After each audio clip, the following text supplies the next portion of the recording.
বাংলাদেশ ইসলামী ছাত্র শিবিরের সংগ্রামী সেক্রেটারি জেনারেল নুরুল ইসলাম সাদ্দাম আমাদের মাঝে এসে উপস্থিত হয়েছেন। আমরা আমাদের এই শিক্ষক সমাজের পক্ষ থেকে, বাংলাদেশ জামায়াত ইসলামীর পক্ষ থেকে আমাদের প্রিয় মেধাবী ছাত্র নেতা নুরুল ইসলাম সাদ্দামকে স্বাগত জানাই। তিনি আমাদের সামনে কথা বলবেন। সবাইকে ধন্যবাদ এবং আশা করি আল্লাহ তাআলা আপনাদের এই কষ্ট, পরিশ্রম, কোরবানিকে কবুল করে বর্তমান অন্তর্বর্তীকালীন সরকারের মাধ্যমে এই দাবি আন্দোলন হয়েছে সফল হবে ইনশাআল্লাহ। সেই প্রত্যাশা ব্যক্ত করে আমার কথা শেষ করছি। আসসালামু আলাইকুম ওয়া রাহমাতুল্লাহ।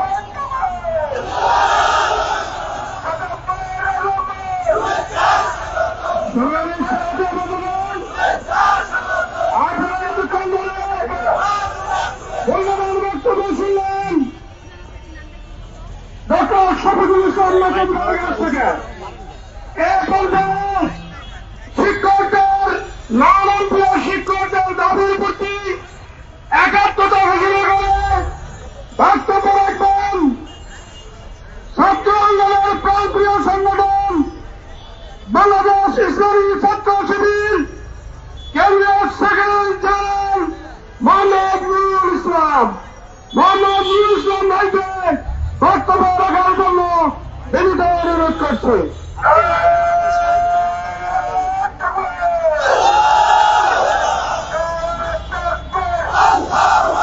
أعوذ بالله من الشيطان الرجيم بسم الله الرحمن الرحيم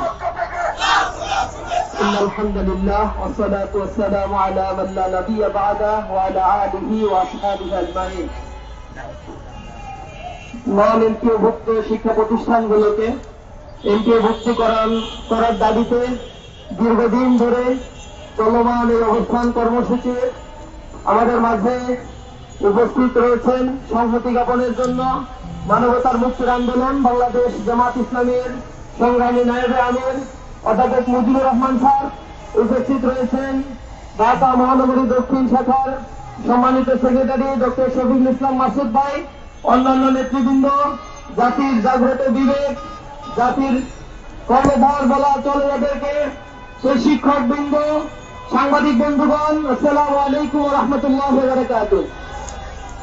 আমরা গভীর উদ্বেগের সাথে লক্ষ্য করছি স্বাধীন এই বাংলাদেশ, যেটা বাংলাদেশের নতুন একটি অগ্রযাত্রার কথা আমরা বলছি, সেই বাংলাদেশে যে মানুষেরা তাদের জীবনের রক্ত ঢেলে দিয়েছে, শাহাদাত বরণ করেছে, আহত হয়েছে, বন্ধুত্ব বরণ করেছে, তাদের চোখে এক স্বপ্ন ছিল এই দেশকে আবার নতুন করে বৈষম্যহীন একটি চমৎকার একটি দেশ গড়ে উঠবে।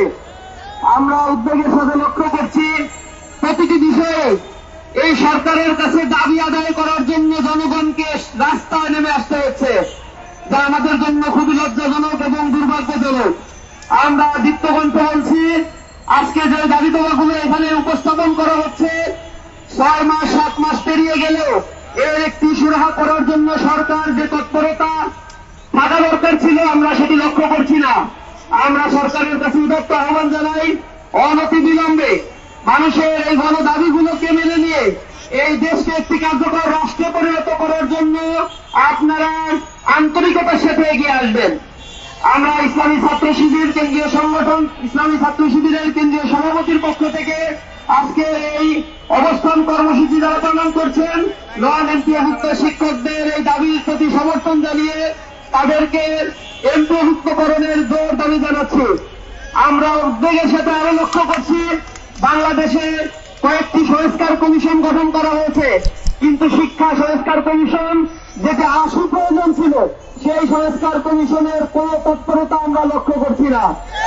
এটা জাতি হিসেবে আমাদের জন্য দুর্ভাগ্যজনক।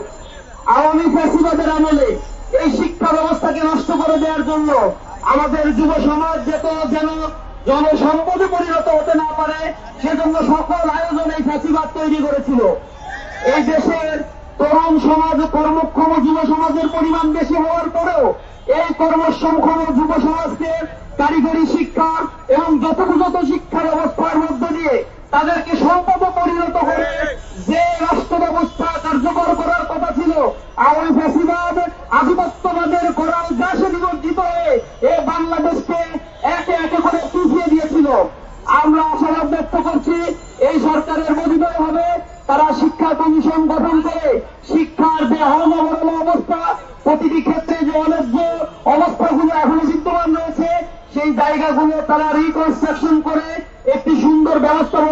দিয়ে জাতিকে সামনের দিক নির্দেশনা দিবে। শিক্ষাকে বলা হয় একটা জাতির মেরুদণ্ড। একটা জাতির মেরুদণ্ড যদি ঠিক মতো না দাঁড়িয়ে থাকতে পারে, সে জাতিও ঠিকঠাক মতো দাঁড়িয়ে থাকতে পারে না। আমরা লক্ষ্য করছি আমাদের অ্যাডমিনিস্ট্রেশন, জুডিশিয়ারি থেকে শুরু করে পুলিশ প্রশাসনে যারা চাকরি করছে তারা অশিক্ষিত কেউ নয়। এই শিক্ষিত মানুষগুলো এখানে গিয়ে করাপশন করছে, দুর্নীতির সাথে জড়িত, চাঁদাবাজি করছে, দুর্নীতির সাথে জড়িয়ে করছে। সুতরাং এই শিক্ষা কমিশন, শিক্ষা ব্যবস্থা পুনর্গঠন এবং শিক্ষা কমিশন দ্রুত ফাংশন করার জন্য দাবি জানাচ্ছি। আমরা জোর দাবি জানাচ্ছি শিক্ষা প্রতিষ্ঠানগুলোতে যে অনিয়ম রয়েছে, শিক্ষকদের ন্যায্য পাওনা তারা পাচ্ছে না। বছরের পর বছর, যুগের পর যুগ ধরে তারা পাঠদান করছে, অথচ তাদের ন্যূনতম পরিবার পরিচালনার জন্য যে ন্যূনতম বেতন ভাতা তাদের দেওয়া দরকার ছিল সেটাও দিচ্ছে না। মুক্তি যে সকল শিক্ষা প্রতিষ্ঠানের শিক্ষকেরা রয়েছে তারাও সরকারি সুযোগ সুবিধা পায় না। তবে ন্যূনতম এই সুযোগ সুবিধার জন্য নন এমপিওভুক্ত হাজার হাজার শিক্ষা প্রতিষ্ঠানের শিক্ষকদেরকে, যারা মানুষ তৈরির কারিগর হিসেবে আমরা জানি, এই কারিগরদেরকে আজকে রাস্তায় নেমে দিনের পর দিন এই রোদের মধ্যে দিনের পর দিন তাদেরকে অবস্থান গ্রহণ করতে হচ্ছে। আমরা সরকারের প্রতি উদাত্ত আহ্বান জানাই, অনতি বিলম্বে তাদের দাবিগুলো মেনে নিন, অন্যথায় ছাত্র সমাজ তাদেরকে সাথে নিয়ে আপনাদেরকে দাবি মানাতে বাধ্য করবেন।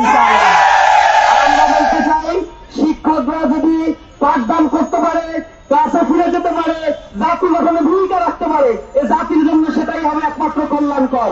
এই জাতির গঠনের জন্য আমরা বারবার বলেছি, আমাদের প্রস্তাবনার মধ্যে প্রতি বছর বাজেট যখন পেশ হয়, বেশিরভাগই আমাদের প্রতি বছরই আমরা বলেছি শিক্ষা ক্ষেত্রে যে বাজেট দেওয়া হয় তা প্রচুর।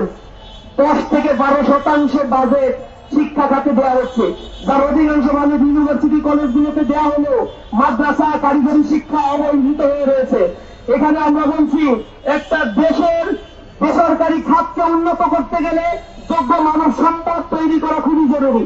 আর যোগ্য মানব সম্পদ দক্ষ প্রশিক্ষণপ্রাপ্ত শিক্ষার্থীদের মধ্য দিয়েই তৈরি হবে। আর এই শিক্ষার্থীদের যারা দক্ষ করে গড়ে তুলবে, সেই মানুষদের যদি ভাতা, বেতন ঠিক মতো না দেওয়া হয়, তাদের প্রশিক্ষণের ব্যবস্থাগুলো ঠিক মতো না করা হয়, তাদের শিক্ষা প্রতিষ্ঠানগুলো আধুনিকায়ন এবং উন্নয়নের পথে না নিয়ে যাওয়া হয়, তাহলে কখনোই একটি জাতি গঠিত হতে পারে না। চেয়েছে আমাদের মেরুদণ্ড ভেঙে দিয়ে এ রাষ্ট্রকে অকার্যকর করে দেওয়ার জন্য। আমরা এই সরকারকে বলতে চাই, আমাদের এই দেশে যে সম্পদ রয়েছে, এই সম্পদকে যদি আমরা কাজে লাগাতে পারি, তাহলে এই সম্পদ কাজে লাগিয়ে আগামী দিনের এই বাংলাদেশ হংকং, তাইওয়ান, সিঙ্গাপুর, এমনকি মালয়েশিয়ার মতো দেশে পরিণত হতে 5 বছরের সময় লাগবে। সুতরাং আমরা আশাবাদ ব্যক্ত করছি, সরকার অনতিবিলম্বে তাদের দাবিগুলো মেনে দিবে, তাদের সাথে বসবে। আমি এই দত্ত আহ্বান জানিয়ে আমার কথা শেষ করছি। আসসালামু আলাইকুম ওয়া রাহমাতুল্লাহি ওয়া বারাকাতুহু।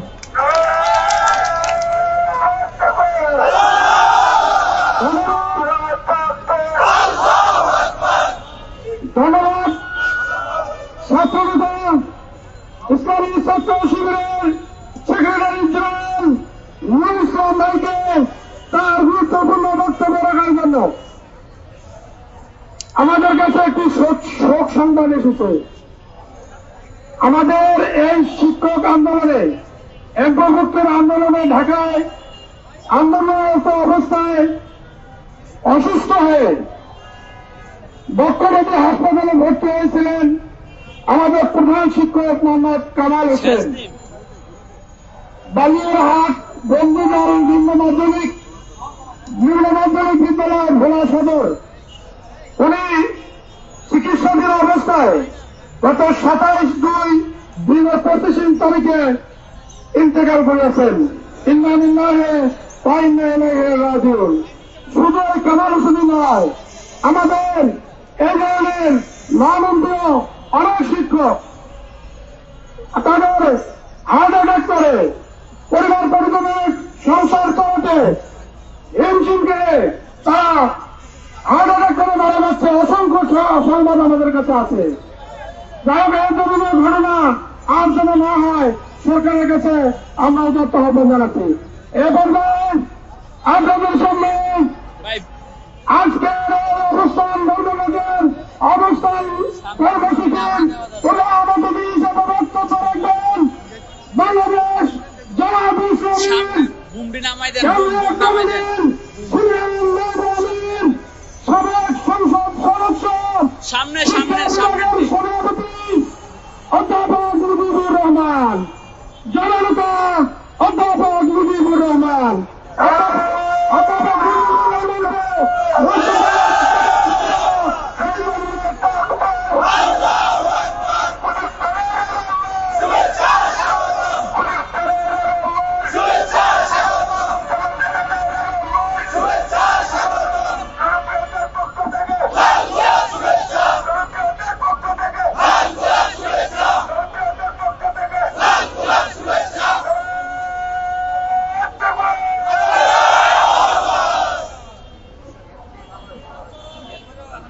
إن الحمد لله والصلاة والسلام على رسول الله وعلى آله وأصحابه أجمعين। বাংলাদেশের টেকনাফ থেকে তেঁতুলিয়া পর্যন্ত নন এমপিওভুক্ত শিক্ষকদের দাবি আদায়ের জন্য এই অবস্থান কর্মসূচির সম্মানিত সভাপতি, সম্মানিত কেন্দ্রীয় কমিটির নেতৃবৃন্দ, আজকের এই অনুষ্ঠানে উপস্থিত আছেন বাংলাদেশ জামাত ইসলামী কেন্দ্রীয় কর্ম পরিষদ সদস্য, বাংলাদেশ ইসলামী ছাত্র শিবিরের সাবেক কেন্দ্রীয় সভাপতি, ঢাকা মহানগরী দক্ষিণের সংগ্রামী সেক্রেটারি জনাব ডক্টর শফিকুল ইসলাম মাসুদ, উপস্থিত আছেন বৃহত্তম ছাত্র সংগঠন বাংলাদেশ ইসলামী ছাত্র শিবিরের প্রিয় সেক্রেটারি জেনারেল জনাব নুরুল ইসলাম সাদ্দাম, অন্যান্য নেতৃবৃন্দ, উপস্থিত সাংবাদিক বন্ধুগণ, আমার সামনে উপবিষ্ট অভুক্ত আমাদের শ্রদ্ধেয় শিক্ষক মন্ডলী, আসসালামু আলাইকুম রহমতুল্লাহি ওয়া বারাকাতুহু। আল্লাহ তাআলার শুকরিয়া আদায় করছি, আলহামদুলিল্লাহ। আপনাদের এখানে আসার কথা আগে থাকলেও সফরের ব্যস্ততার কারণে আসতে পারি নাই। তবে ইতিমধ্যে আমাদের পক্ষ থেকে বাংলাদেশ জামাত ইসলামীর সম্মানিত নায়েবে আমির জনাব ডক্টর সৈয়দ আব্দুল্লাহ মোহাম্মদ তাহের, অন্যতম সহকারী সেক্রেটারি জেনারেল জনাব রফিকুল ইসলাম খান এবং ঢাকা মহানগরীর দক্ষিণের সংগ্রামী আমির জনাব নুরুল ইসলাম বুলবুল সহ অন্যান্য নেতৃবৃন্দ বক্তব্য রেখেছেন এবং একাত্মতা প্রকাশ করে গেছে। অন্যান্য দলের মধ্যে উল্লেখযোগ্য যারা বাংলাদেশে জনগণের রাজনীতি করেন তাদের প্রতিনিধি এখানে এসেও বক্তব্য রেখেছেন। যারা একাত্মতা প্রকাশ করে এই বঞ্চিত অধিকার বঞ্চিত শিক্ষকদের পাশে দাঁড়িয়ে কথা বলেছেন এবং তাদের সমর্থন ব্যক্ত করেছেন, আজকে আমার বক্তব্যের শুরুতে আমি তাদেরকে ধন্যবাদ জানাই।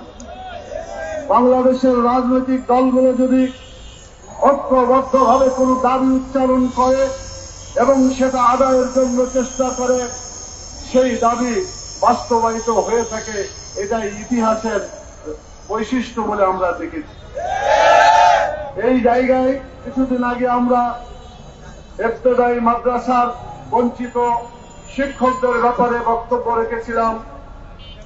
দীর্ঘ অবস্থানের পরে বর্তমান সরকার তাদের পক্ষ থেকে এসে ঘোষণা করে তাদের দাবিকে মেনে নিয়েছেন, আলহামদুলিল্লাহ। আমি বিশ্বাস করি আজকে নন এমপিওভুক্ত যত শিক্ষা প্রতিষ্ঠান আছে, আজকে তাদের সকলের প্রতিনিধি গোটা বাংলাদেশের সমগ্র শিক্ষা প্রতিষ্ঠান থেকে নন এমপিও শিক্ষক প্রতিনিধি এখানে উপস্থিত হয়েছেন। তারা আজকে কষ্ট করে দিন এবং রাত্রি এখানে কাটাচ্ছেন। আজকে 9ম দিন চলছে, 9 দিন চলছে তাদের এই ধরনের কষ্টের অবস্থান। মানবতা বলে শিক্ষকদেরকে ভাবে রাস্তায় বসে থাকাটা একটা দেশের স্বার্থের পরিপন্থী, একটা দেশের মর্যাদার পরিপন্থী।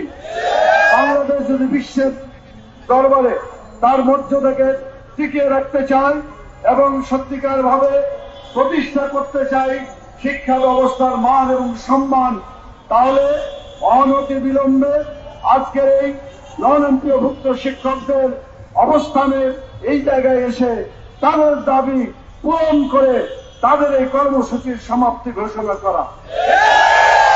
আমরা বর্তমান সরকার, প্রধান উপদেষ্টা সহ উপদেষ্টা সরকারের যারাই আছেন সকলের দৃষ্টি আকর্ষণ করে বলতে চায়, আপনারা লেখাপড়া করেছিলেন, আপনাদের গ্রামের স্কুল কলেজ মাদ্রাসা ইত্যাদি জায়গা থেকে। সেই স্কুল কলেজ মাদ্রাসার শিক্ষক ভাইরা বোনেরা এখানে এসেছেন। শ্রদ্ধার সাথে তাদের সাথে ব্যবহার করা, সম্মানজনক আচরণ করা, তাদের দাবি শোনা এবং সেটাকে মেনে নেওয়া আজকে সময়ের দাবি। যদি আজকে দাবি মানা না হয়, বাংলাদেশের যে সমস্যা, অগণিত সমস্যা, এই সমস্যা যদি যুক্ত হয় তাহলে দেশটিকে আমরা গন্তব্যস্থলে নিয়ে যেতে পারবো না। সেজন্য বাংলাদেশের অস্তিত্ব, বাংলাদেশের ভাবমর্যাদাকে সমুন্নত রাখার জন্য আজকের এই অধিকার বঞ্চিত নন-অন্তর্ভুক্ত শিক্ষকদের দাবি অবশ্যই মেনে নিতে হবে। আমরা লক্ষ্য করেছি বিগত ফ্যাসিস্ট সরকারের আমলে তারা দীর্ঘ 17 বছর বিভিন্ন ভাবে তারা প্রতিষ্ঠানগুলোকে ধ্বংস করে দিয়েছে। আজকে যদি তাদের এই ধ্বংসাবশেষ থেকে এদেরকে উদ্ধার করানো হয়, বাংলাদেশের শিক্ষা ব্যবস্থা আরো ধ্বংসের দিকে চলে যাবে। সেই জন্য বাংলাদেশের শিক্ষা ব্যবস্থাকে সুন্দর করার জন্য, শিক্ষকদের মর্যাদা ফিরিয়ে আনার জন্য, আমাদের ছোট ছোট ছেলেমেয়েরা বিভিন্ন জায়গায় যে স্কুল কলেজ মাদ্রাসায় লেখাপড়া করে সেই সমস্ত ছাত্রদের শিক্ষা জীবন একটা ব্যাহত হবে এবং তাদের শিক্ষা জীবন ব্যাহত হওয়ার ফলে আগামী দেশের জেনারেশন সত্যিকার ভাবে গড়ে উঠতে পারবে না। সেই জন্য সরকারকে এটা বুঝতে হবে। আমি 3টা প্রস্তাব দিতে চাই। প্রথম প্রস্তাব হচ্ছে, বিগত ফ্যাসিস্ট সরকারের আমলে বাংলাদেশের যত কোটি টাকা লুটপাট করা হয়েছে, ওই টাকাগুলো উদ্ধার করে বর্তমান অন্তর্ভুক্ত শিক্ষকের বেতন হিসেবে প্রদান করা হবে। এখানে কোন ধরনের দুর্বলতা দেখালে চলবে না। কোটি কোটি টাকা তারা তসরুপ করেছে। আপনাদের মনে আছে, একজন পিয়ন, প্রধানমন্ত্রীর দপ্তরে যে পিয়ন, সেও মাসে কত কোটি টাকা? 400 কোটি টাকা কামাই করেছে। তার মানে জনগণের টাকা আত্মসাৎ করেছে, কিন্তু তার কোনো বিচার হয় নাই।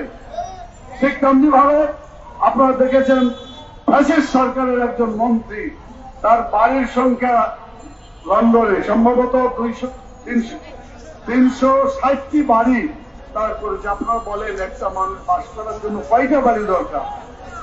একটা হলেই তো চলে। আর এসব বাড়ি করেছেন, এই বাড়ি কোনো কাজে লাগবে না, কবরে জায়গা সব খবর আদায় করা হবে।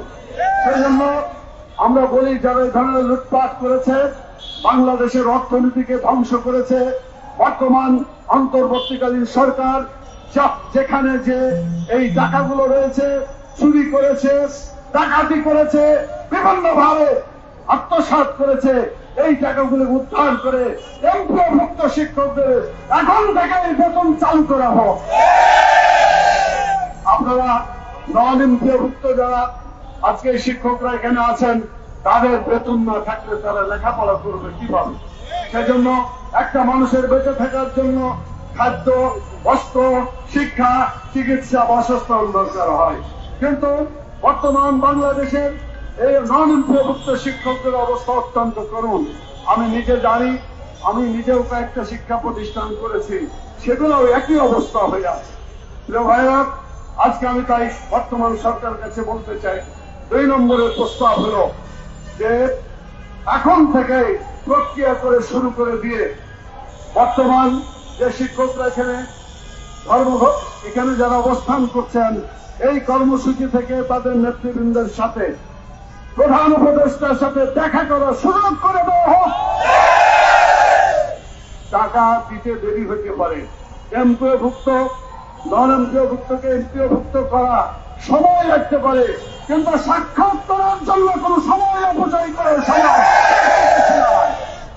এই জন্য আমরা বলব, শিক্ষা বিভাগে যারা জড়িত আছেন, শিক্ষা উপদেষ্টা সহ তাদের অধীনস্থ যত কর্মকর্তা যারা আছেন, সকলের অনতিবিলম্বে আমাদের এই অবহেলিত যারা আজকে রাস্তায় শুয়ে আছেন, সেহরি খাওয়ার অবস্থা কি হয়েছে আমরা জানি না, ইফতারি অবস্থা কি জানি না, নামাজ পড়ার, তারাবি নামাজ পড়ার কোন ব্যবস্থা পেয়েছে কিনা, অথচ তারা দিনের পর দিন এখানে অবস্থান করছে।